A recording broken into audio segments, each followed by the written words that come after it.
Welcome to Bobby Owsinski's Inner Circle. I'm Bobby Owsinski, and this is a show all about music, music production, and the music business. My guest today is film and music producer Frank Fitzpatrick. But first of all, there's a battle that's raging between the IFPI and YouTube. The IFPI is the International Association of Record Labels, and every year they come out with a number of studies determining how much the industry made, where it was made, and what countries it was made in. So Google released a statement that its YouTube division, and of course Google owns YouTube, saying that it paid $1.8 billion last year to the music industry, and in total $6 billion since it began paying out royalties. The IFPI, on the other hand, says, wait a minute, that's way, way off. By our calculations, it's only $856 million.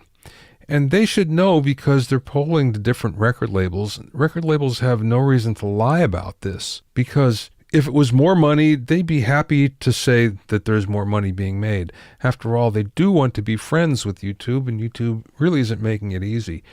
So as a result, what that comes out to is about $1 per user per year that accounts for the money that YouTube is paying out.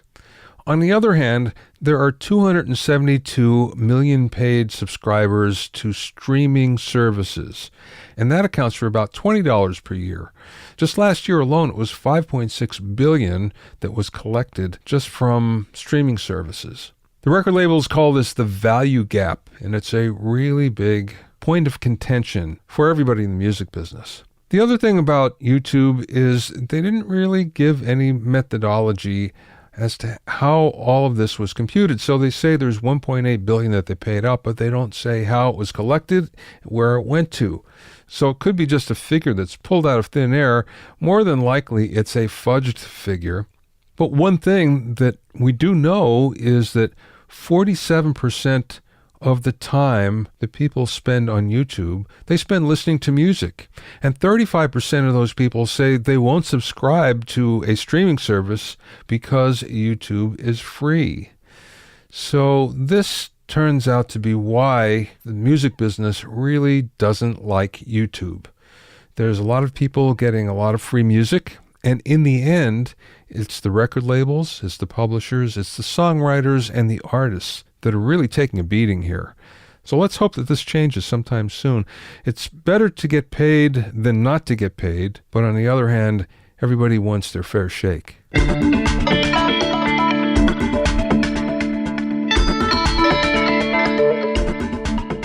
If you have any questions or comments, you can send them to questions@BobbyOInnerCircle.com.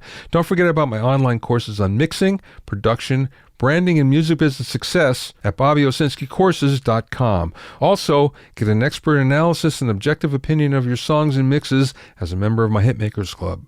Go to HitmakersClub.com to learn more. Now, you may or may not know that there are restrictions on Rosewood. If you're a guitar player or a violinist or anybody that uses a stringed instrument that has used Rosewood in the past, you know that that's a problem right now because there's a 2017 international trade law that was passed in order to save Rosewood from illegal logging in tropical rainforests, mostly in Africa and Asia. Now, it turns out that most of this illegal logging was actually going to Chinese factories that were making luxury furniture, and not too much was being used by the music business. So it winds up that there's an import restriction on Rosewood and an export restriction on finished products that contain Rosewood as well, which means that guitar companies that have Rosewood fingerboards, for instance, they can't ship their product out to outside clients. Plus, they can't import it to use the Rosewood fingerboards that everybody so loves.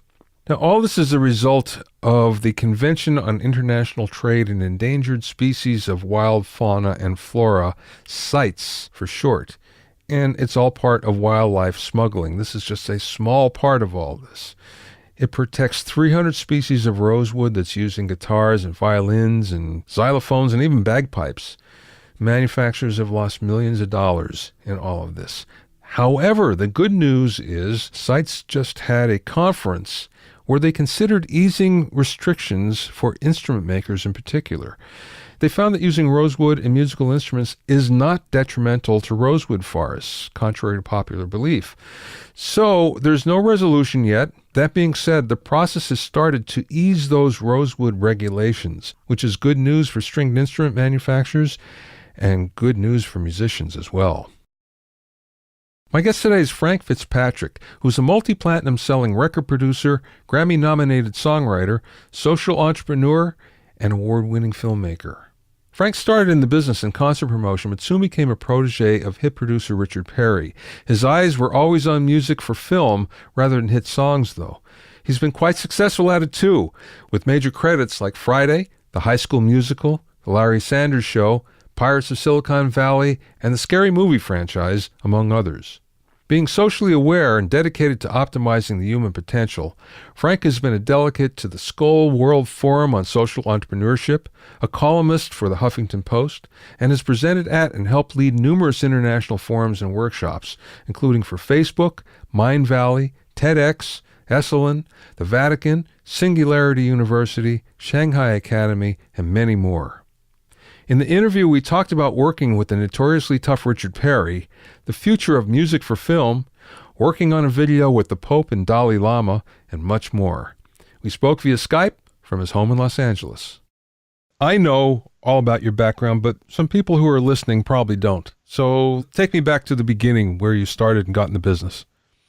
So a little bit on my background. I grew up in Detroit, big music city, and was more of a music fan early on. It was the days of Motown and early rock and roll. And so I was exposed. I had 5 older brothers enjoying the world of music. So I was exposed from, 10, 11, 12 years old to all the top artists of Motown, from the Temptations, Marvin Gaye, to all the,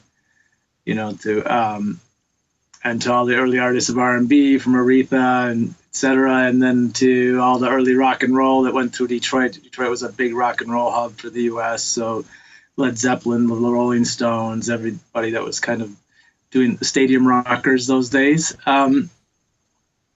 And I spent a bit of time on the streets at the age of 12 in Detroit when I was in the midst of a big collapse, and music was what I always called my lifeline. It's like if I didn't have music, I don't think I'd be alive today.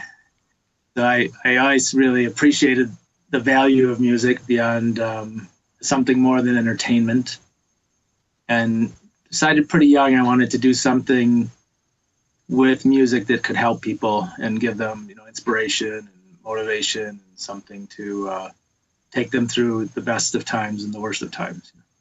You're there in Detroit, and obviously it's a big music town, and every musician I know that grew up in Detroit has deep, deep roots. But it's a long road from Detroit to Los Angeles. So how'd you get there? Yeah, it is. Well, I decided, like I said, pretty early I wanted to do something in music. So I ended up going to college, putting myself through school at the University of Michigan, and music was the path I wanted to take. It was one of the top music schools in the country at the time, and but I also knew I wanted to make a living at it. So I got a degree in business and a degree in music, and I was promoting concerts and doing radio shows and playing in bands and getting degrees in 2 schools, a little bit of an type A personality.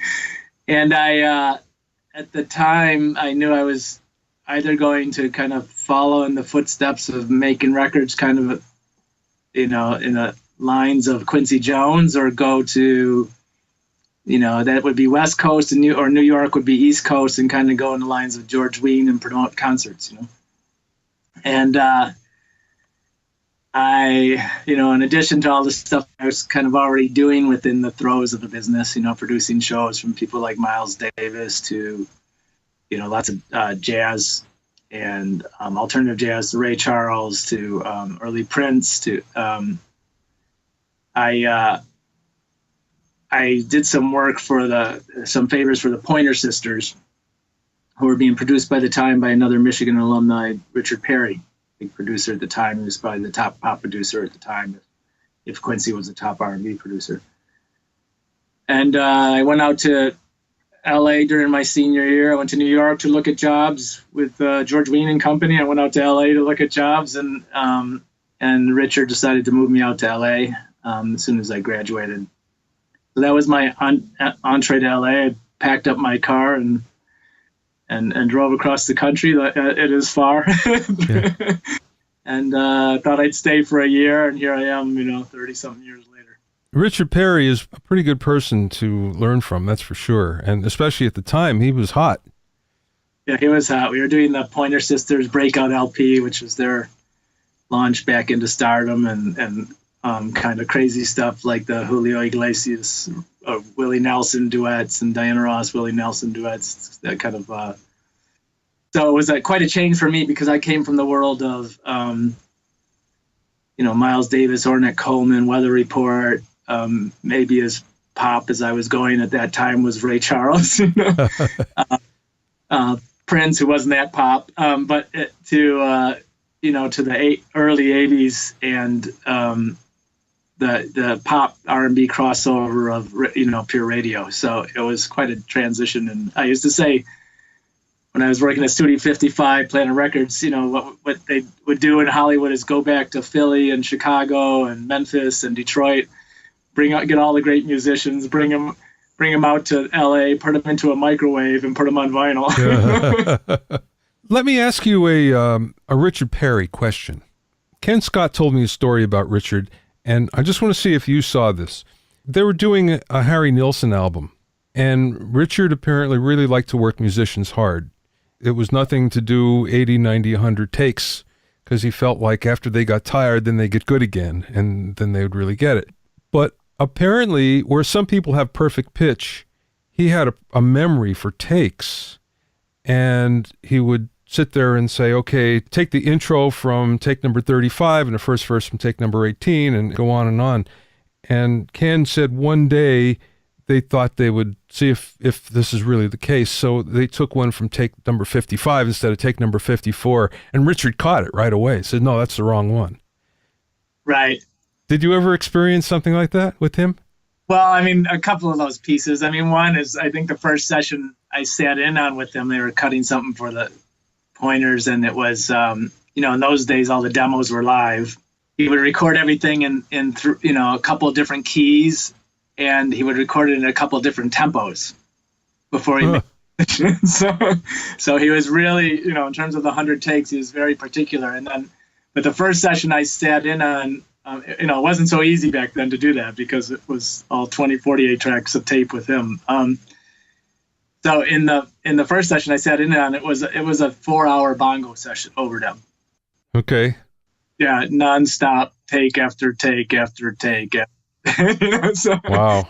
Now, he made some great records, and everybody has their own approach, but it was, it was just very different than what I was used to, So especially jazz. That's something that Clive Davis was ever able to get of Bob Dylan. I should say that. Okay. How did you make the transition then from working with Richard to becoming a producer yourself? Well, I think it was a bit of a little different road than that, because I didn't go, I was trying to write and trying to produce and trying to learn about producing.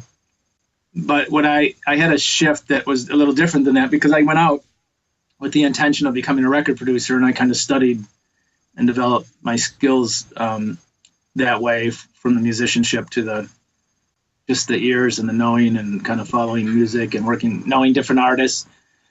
But for me, the shift was actually towards film, because like I told you the story when I was 12 and I really wanted to do something with music. That was also, the early 80s were kind of the heyday of what we were calling the San Francisco directors at the time, but the Francis Ford Coppola, Oliver Stone, and I grew up on a lot of music, but I didn't grow up paying a lot of attention to film. And suddenly I found myself in a theater. I think Oliver Stone had just released the 4th of July, and I was watching, and I realized, hearing George Delaruy's soundtrack score to the movie, how powerful the combination of music and image was. So for me, it was more of a shift of, yeah, I loved making records and I loved making music, but if I wanted to have impact on people and reach more people, that I could have a lot more powerful impact by combining the two mediums. So I continue to try to develop my chops as a, budding songwriter and a little bit of producing but I dove into pretty early on into the world of film music and started learning as a music editor and started working on shows and got into the union that way and would write and produce songs in my spare time and work with artists and all the meanwhile working on to learn the language of film and to develop that. So I moved into that pretty quickly just because I really believed I could have a lot more impact by knowing both mediums. What was your first break in that particular avenue that you were taking? Well, it's hard to say what's a break. Everything's Yeah. Overnight successes are kind of a as they're not kind of a misnomer. But I think because I had this, I was a little unique in that world because I had this really strong record and music background from the song side. So as I developed as a music editor, this was kind of in the very early days when there wasn't very many music supervisors. They were kind of an anomaly. There was only a couple of them at the time, Joel Sill and a couple of other people who were doing it at the time. And so when I started working closely with the studios and working on films and getting kind of deeper in the trenches and working with some of the bigger composers like George Delarue and stuff, I kind of had access to both worlds. So it allowed me to do two things. It allowed me to really help directors shape those soundtracks a lot more. Allowed me to write some of my own music to slip into some of them. And eventually, I think my first break on doing my own soundtrack came out of that work. I was, kind of become the music editor by default, music supervisor, and, support system for the composer, working with everything from the orchestras to the studios. And I think it was Nuns on the Run. It was, the money, with Eric Idle and Robbie Coltrane, a British film that Fox had just picked up as a negative pickup when it was right around the time when A Fish Called Wanda came out. They were looking for another film like that to break through. And this was a great rompist British comedy with the executive producer was actually George Harrison. Handmade films, right? Handmade films, yeah. So Fox got their hands on the film, and we started testing it with audiences as we do everything. Just test the crap out of stuff until the audience ratings go up before you decide what's going to be the final film. And it had a very British look and a very British score, and it made it look to the American audience kind of like this 1970s TV, late night TV movie, So I proceeded to, replace the score with a temp score, which and another friend of mine, an associate who was working under Joe Roth at Fox at the time, recut the first part of the film, and between what I did with the music. And instead of just pulling in, existing tracks for a temp score, I actually wrote and produced one. So in 3 days or 4 days or something, and we raised the audience ratings by 300%. Whoa! So that gave me an open gate to, and a good relationship with the director to say, hey, can I take a shot at this? I got an idea what to do and how to make this kind of work in the U.S. audience, and that's how it broke through. Wow, that's a great story. Because, and you know why? Because everybody has their own story about how they kind of broke in, but that's kind of unique in a way because you took the initiative on something where no one expected you or maybe even wanted you to. Right. And made it work. Okay. You went from there to what? You have some great credits between High School Musical and Larry Sanders and Scary Movie and all those. When did you feel like, okay, I think I got this now. I know how to do this. There's two sides of that, because part of it is, as soon as you think you got it, you don't. Yeah. The more you think you know, the less you know, and the more you learn, the more there is to know. So, I think as in music, if anybody's pursuing anything in music, I mean, you can even reach, we're going to honor Wayne Shorter at his 85th birthday at the Kennedy Awards, Kennedy Center Awards this year. And he's a perpetual learner, so is Herbie Hancock, who's at that, in 80 now. And they never stop kind of trying to learn. And, so in terms of that, I don't think that, I felt pretty good. I remember standing, the campus at Pepperdine up on the top of that hill, looking out at the ocean over Malibu. Well, I grew up a kid in Detroit, and it was, it was a mess,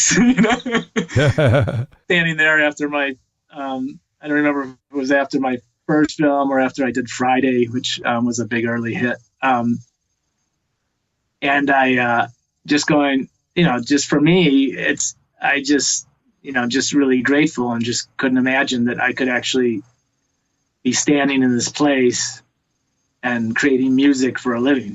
Just those were inconceivable concepts when I grew up. They weren't part of the palette. Yeah. No matter how you look at somebody's credits, over 30 years, 35 years, 30 years or whatever, there's always spotlights that make it seem like they had a continual success, but it's not. It's like there's, you crash, the business was a really competitive business. So you make a bit of money, you spend it all trying to stay in the game, replacing equipment, going on again, getting, and then you got to build yourself back up. You're only as good as you were the last, your last credit in the last 6 months. That's the, the game. So but, what I have had is the opportunity to work with some amazingly talented people from, on the comedy side, from people like Gary Shandling to Ivan Reitman to Jonathan Lynn, to many, many, many people, and on the dramatic film side, from Francis Ford Coppola to, many. So I've had a chance to learn from and work with a lot of people on the film side, and then on the creative side to write and produce with a lot of great artists, from Jill Scott to Anthony Hamilton to just. So to me, it's I don't know that there's a breakthrough. There is one thing there is a point you kind of realize you got it. When you're surrounded by a team of people and you know exactly what to do with the project. You're sitting around and you can help this director, you can help this studio, you can bring together a team and guide them in a way that's going to deliver a really successful product. What I found with myself, because I had to make a decision at some point, I was working as an editor for who I mentioned before, George Delarue. And George Delarue was one of the great film composers of our time. He was the French Ennio Morricone. So, he's did many, many famous films like Platoon and Beaches, Harelvi, all the Francis Truffaut films, some 250 films before he passed away. And so at that time, the big composers, if I was looking at film composing, were, John Williams, Jerry Goldsmith, yeah. George, Ennio, and I was looking at, and I was thinking, I don't, even though I'm classically trained, I don't have those kind of chops. I have this ability to, this really great pop sensibility and record sensibility and, popular music sensibility combined with this in-depth understanding of how the cathartic experience of storytelling works in a film that I learned from the masters like that. So I had decided to marry those together and try to make the contemporary soundtrack. So I had all these gigs that were insane because I would be the music supervisor and the composer and the songwriter and producer on a couple of the singles or tracks, and putting that all together. And but I think the skill set that I had was just that way to really understand where each of those elements did their best service in storytelling and organically fit into the process, and how they fit that dramatic arc that lasts 90 minutes and delivers this cathartic experience to the audience, Right. And so that learning kind of mastering that is something, I don't know if I've ever mastered the creation of great music, but that kind of relationship to the human psyche, between music and between storytelling is something that I think I have a pretty strong grasp on. We passed some emails back and forth before we did this, and you mentioned the future of the soundtrack. Obviously, you've thought about this a lot, but I've never heard of anybody else thinking about it. For the most part, people, they do it, they look back at history, but I don't hear of too many people talking about the future and how it might be different. So what do you foresee? Well, it's here. You're going to have still some mega original soundtracks on the big films, as you're seeing now with Star is Born, and we have a few along the way, and then you see obviously the new Queen movie will be Bohemian Rhapsody will be one, but that'll be all pre-existing songs. So, yeah.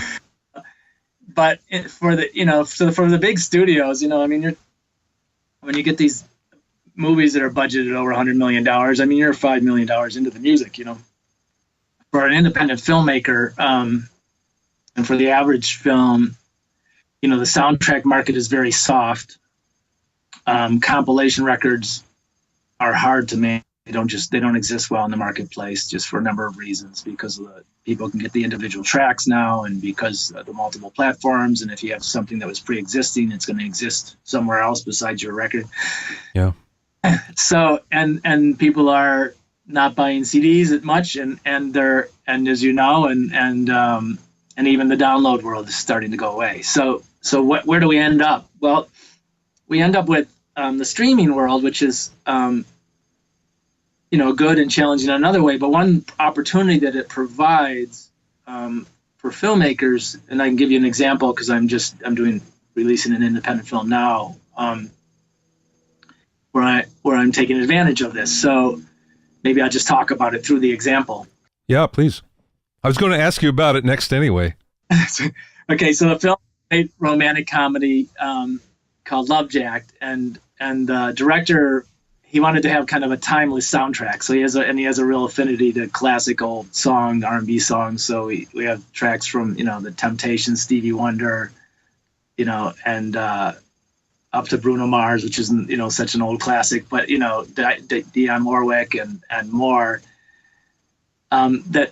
that he wanted to have throughout the film. So here I am, I go and I wrote and produced the singles, and I was the executive music producer and wrote the themes for the score and kind of did it, was the head of music because there's no studio with the head of music and one of the executive producers on the film. But here I am shorthanded because I don't have I got a couple of singles I want to leverage. I don't have a soundtrack, meaning in the old days I wouldn't have a soundtrack. Because in the old days, you have these great big songs that you put in the film, but you don't have soundtrack rights. So you're not going to get the soundtrack rights to that Stevie Wonder song or that Temptation song, or that Earth, Wind, and Fire song.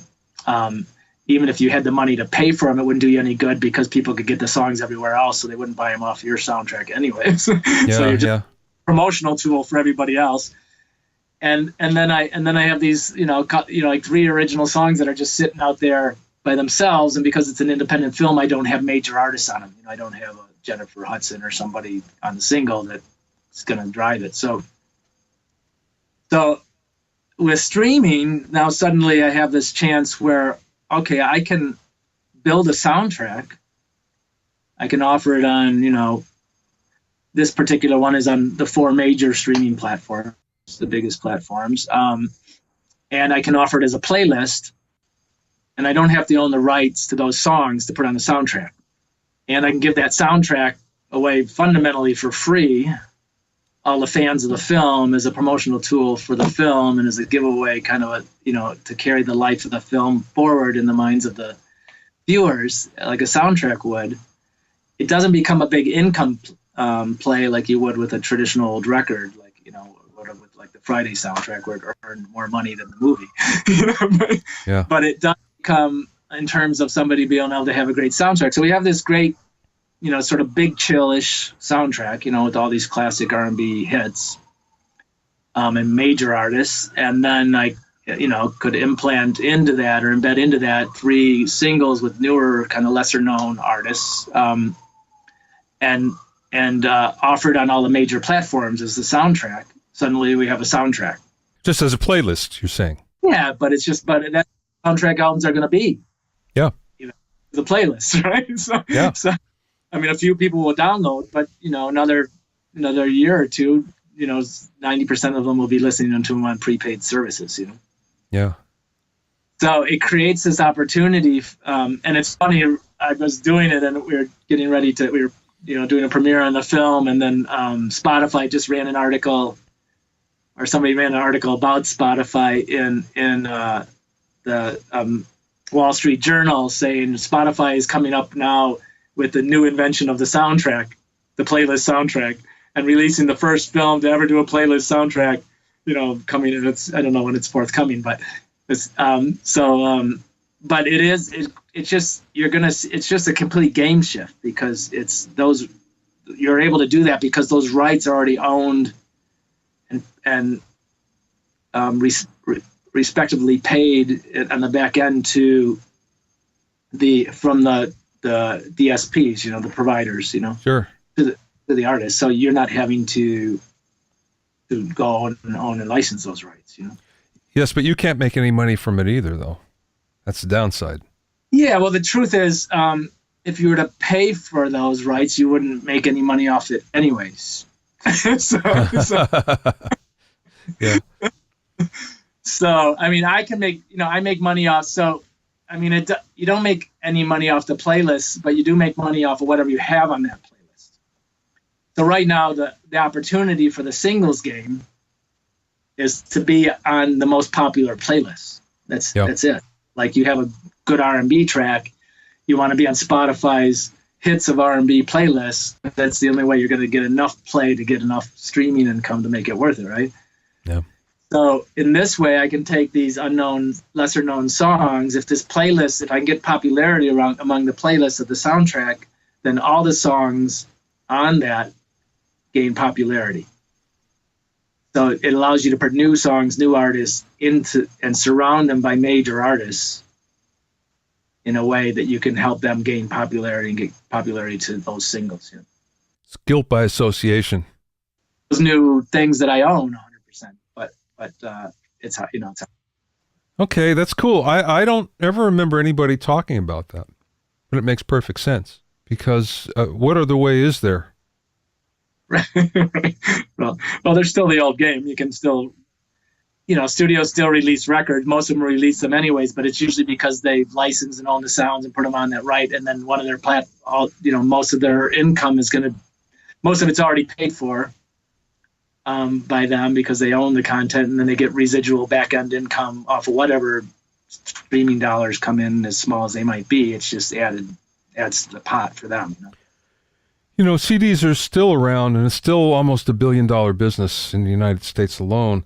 I just wrote an article on our Music 3.0 blog the other day, and it was about the fact that, believe it or not, there's still a big demand, especially for the hits. If you happen to have a hit album, or you're a hot artist and you're coming out with something, the CDs are so hot that they can't keep them in stock. Retailers can't actually keep them in stock. And there were 4 artists that over the last month that couldn't get stock to go day and date, or they sold out immediately and everything went on back order. Who would have thought? Right. Now, in the grand scheme of things, there's only, we're only talking about 100,000 CDs, but that's still real money. That's a whole lot more than you make on a lot of streams.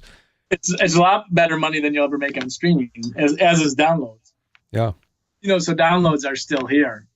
Both those games are much more expensive to play, because if you don't see a lot of you'll see that among the top sellers. Yeah. I don't know. You could probably say what percentage of that $1 billion is top selling artists, but it's probably 80% at least, right? Yeah, I would say. So that makes sense, because you've got so much invested into them that you can play that game, because the stocking game of inventory, all the returns cost at this point, and where you have to be to be in the CD game, which are many less distributors, physical distributors. So that exists. But for, there's kind of this gap in between the indie artist who's selling CDs full price at their gig, which I recommend that anybody do. So, yeah, right. Because it's a great way to make money, and then the big artists. So if you're in this range of selling, 25,000 records, 50,000 records on an expensive record, where you've had to hire producers and engineers and multiple artists, and you got a lot of people to pay. That's a tough game because it's a tougher space for that. Yeah. Before I let you go, I want to talk a little bit about beyond entertainment, the power of music, because you're quite an activist. That's always been a big part of your life, making the world a better place, especially through music. So can you talk about that a little bit? Yeah, couple of things. I mean, somebody asked me several years ago, I made this transition into calling myself more of a social entrepreneur than an entertainer, Yeah.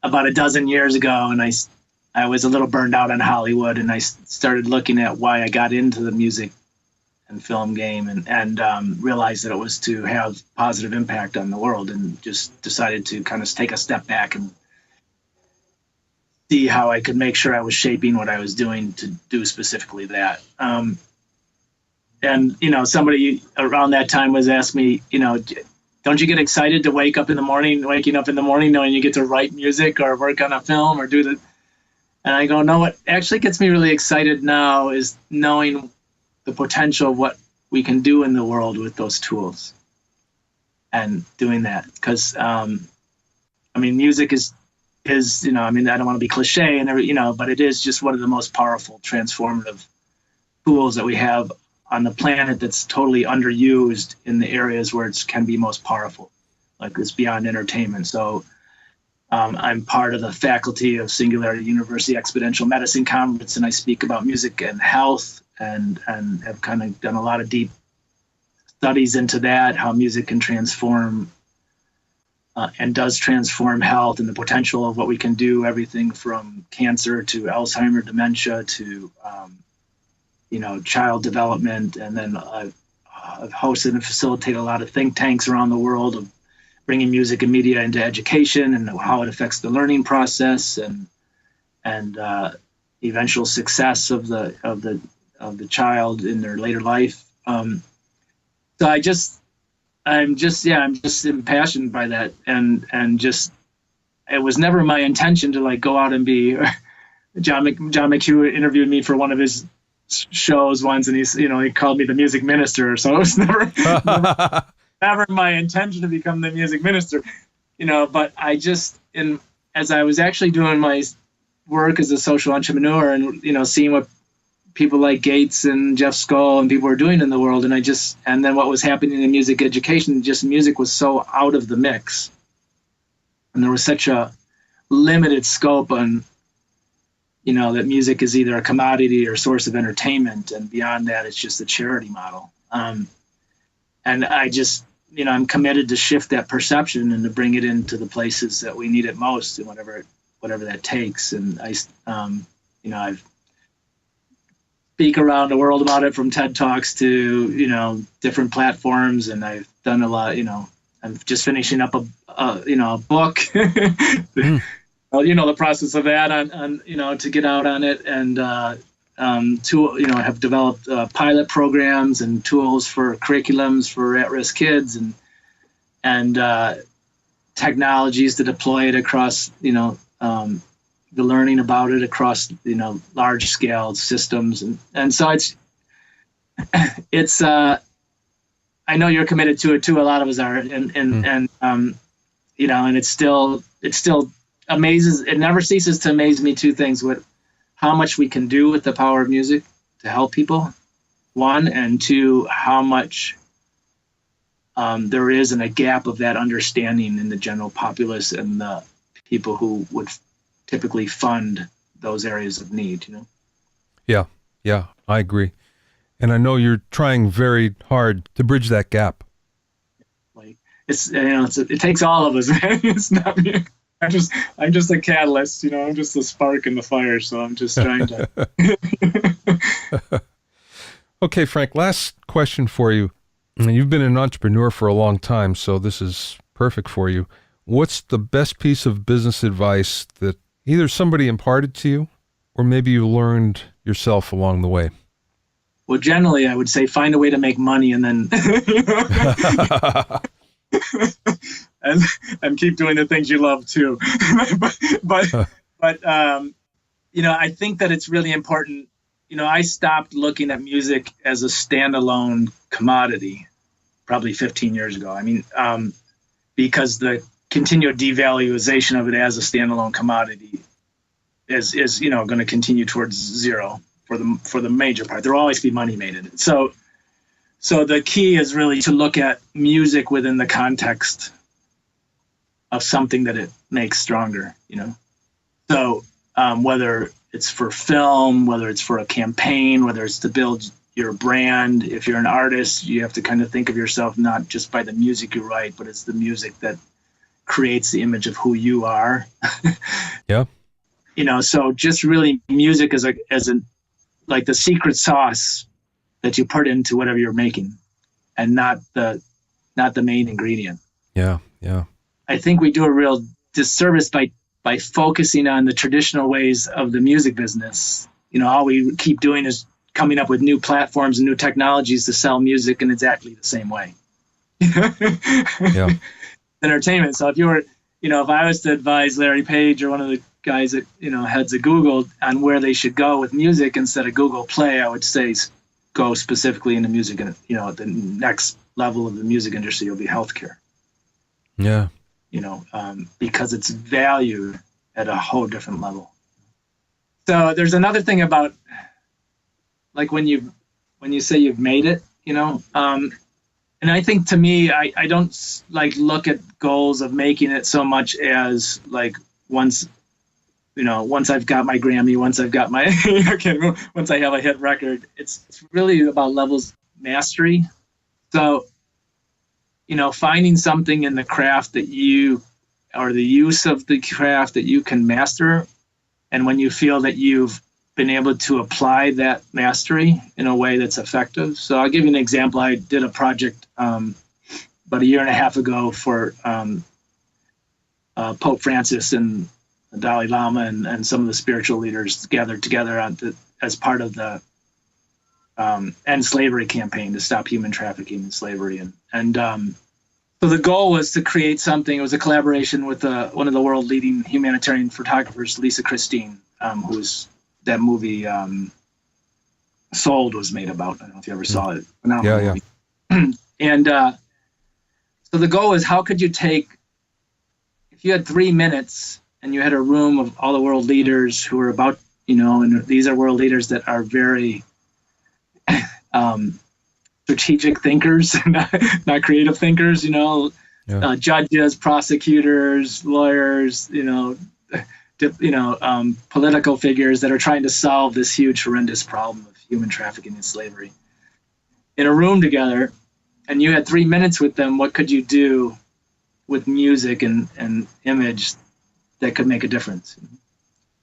So that's where the subtle levels of kind of mastery is. How do you really learn to get inside of the psyche of the listener and the viewer in a way that transforms either their heart space, their thinking, their consciousness, so that anything that takes place in the moments thereafter comes from a completely different place. And so that's where I love the space in which I love to play and feel like we can make a huge difference. So I did that. So I created a piece for them that they that Pope Francis opened the session at the Vatican for, and the open Parliament at the House of Lords, and I've done the same thing with big film openings in China, and kind of broken a lot of barriers. Just how taking those skill sets that we've learned to hit 80 million kids when they turn on the TV and make them, jump up and down, dance and smile, to get into the psyche and physiology of people, so they shift their beliefs in a positive way without them even knowing it's happening. It's deep, Frank, in a good way. When we can do that, I know I've done something. You can find out more about Frank at frankfitzpatrick.com, Frank Fitzpatrick, all one word, .com. Thanks for listening and being in my inner circle. Remember, if you have any questions or comments, you can send them to questions@BobbyOwnerCircle.com. To listen to other episodes of Bobby Owsinski's Inner Circle, go to BobbyOwsinski.com and select the podcast tab, or go to BobbyOwnerCircle.com, or you can find it on iTunes, Stitcher, Mixcloud, Google Play, Google Podcasts, and now on Spotify. At BobbyOwsinski.com and BobbyOwnerCircle.com, you'll also find a sign-up form for my newsletter and for alerts for new podcasts. This is Bobby Owsinski. I will see you next time.